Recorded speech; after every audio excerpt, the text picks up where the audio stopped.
प्यारी साध संगत जी, प्यार से कहना धन निरंकार जी। गुरु का आशीर्वाद। आलोक कुमार बहुत ही ऊंचे विचारों वाला व्यक्ति था। सेवा, सुमरन, सत्संग उसके जीवन के श्रृंगार थे और आधार भी। नाम की कमाई उसका ध्येय था। सत्य के मार्ग पर चलते हुए नेक कमाई करके अपने बाल बच्चों का पेट पालता था।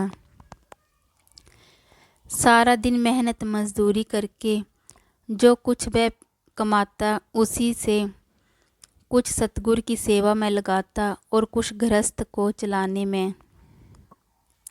जितना समय उसके पास होता गुरु महाराज के चरणों में गुजार देता। संतों की सेवा वह जी जान से करता था। गुरु जी भी उसके सच्चे और सुच्चे जीवन से बहुत प्रसन्न थे। एक दिन की बात है, वह दिन भर का काम खत्म करके गुरु जी के पास ही बैठा था। इतने में एक और महात्मा राजू जी वहां आए। गुरु जी को नमस्कार की और विनम्र विनती की, सच्चे पातशाह, कल मेरे बेटे का जन्मदिन है। आप स्वयं पधार कर हमारे परिवार को और मेरे बेटे को आशीर्वाद देने की कृपा करें। गुरुजी अगले दिन कुछ व्यस्त थे। उन्होंने एकदम फरमाया, भाई साहब, मेरे पास तो समय नहीं होगा, ये महात्मा ही आपके घर पहुंच जाएंगे।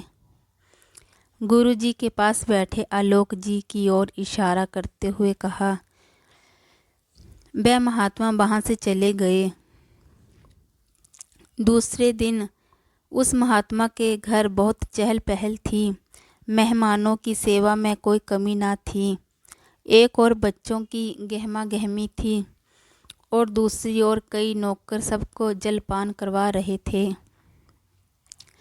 इसी रौनक व चहल पहल में आलोक कुमार जी साधारण कपड़े पहने वहां पहुंचे।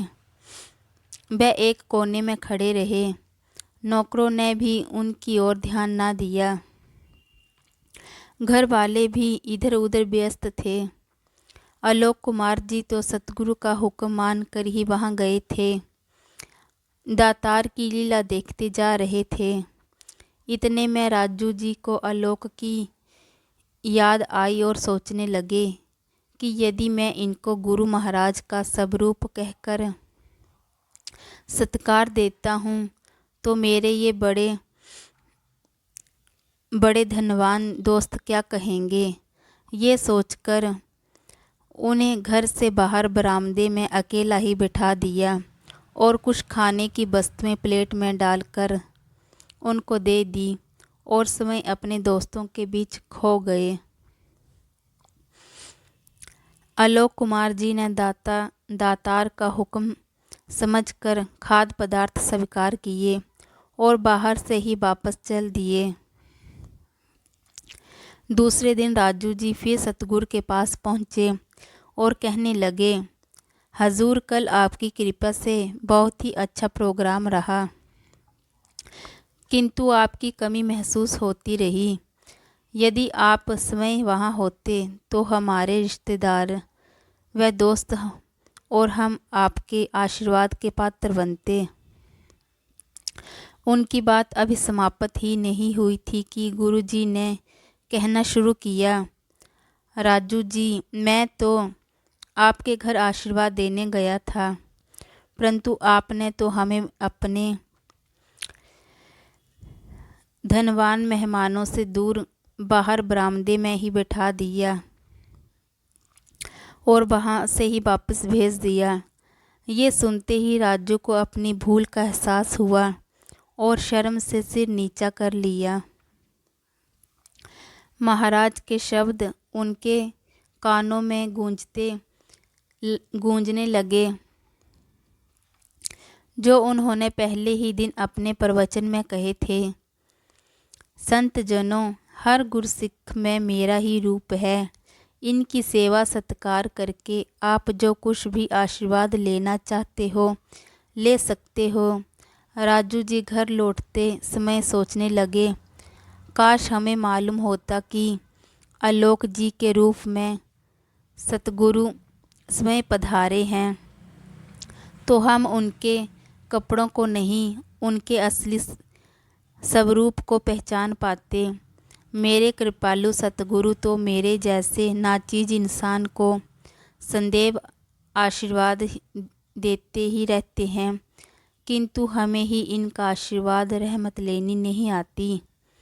मेरे रिश्तेदारों ने, दोस्तों ने मेरे बच्चे को जो तोहफे दिए हैं वह तो कुछ दिनों में पुराने हो जाएंगे और टूट भी जाएंगे, लेकिन यदि मैं बच्चे को आलोक जी से गुरु जी का आशीर्वाद दिलाता तो उनकी तकदीर बदल जाती। आशीर्वाद तो वह पूंजी है जो कभी खर्च करने से कम नहीं होती। राजू जी की आंखों में पश्चाताप के आंसू थे जो उन्हें जीवन भर के लिए शिक्षा दे गए। जब भी कोई संत महात्मा मिले या घर में पधारे तो उनकी सेवा में, सम्मान में कभी कमी ना रहे।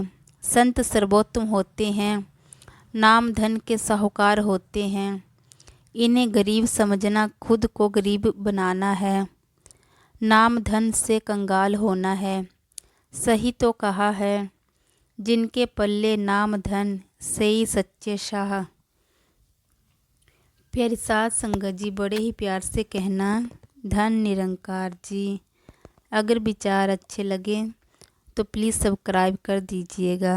धन निरंकार जी।